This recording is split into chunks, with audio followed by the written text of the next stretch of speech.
Sugar ఉన్న వాళ్ళే కాదు, లేని వాళ్ళు, బరువు తగ్గాలనుకునే వాళ్ళు, జీర్ణ ఇబ్బందులు, చర్మ సమస్యలు, హార్మోనల్ ఇంబాలెన్స్ ఉన్నవాళ్ళు కాకరకాయ తప్పకుండా తినాలని తెలుసా మీకు? అందుకే మళ్ళీ మళ్ళీ తినాలనిపించి, చేదు లేకుండా కమ్మని రుచితో ఉండే కాకరకాయ ఉల్లికారం కోసం లేత కాకరకాయలు గింజలు తీసేసి, చేదు తగ్గడానికి పసుపు, ఉప్పు, మజ్జిగ, నీళ్లు వేసి నానబెట్టి, వేడెక్కిన ఆయిల్లో శనగపప్పు, మినపప్పు, ధనియాలు, జీలకర్ర, నువ్వులు వేయించి పొడి చేసుకోవాలి.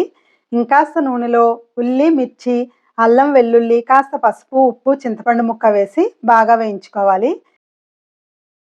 ఇప్పుడు నానిన కాకరకాయలు 2, 3 సార్లు కడిగి కాస్త నూనెలో పసుపు, ఉప్పు వేసి 10 నిమిషాలు వేయించుకోవాలి. అలానే వేయించుకున్న ఉల్లిపాయల్లో కాస్త కారం, ఉప్పు వేసి మెత్తని పేస్ట్ లాగా చేసుకొని మగ్గిన కాకరకాయల్లో నింపి తాలింపు వేసుకొని కాకరకాయలు నిదానంగా 10 నిమిషాలు వేయించుకుంటే చక్కగా దగ్గర పడి చేదు విరిగిపోయి కమ్మని రుచితో రెడీ అయిపోతుంది. Thank you for watching.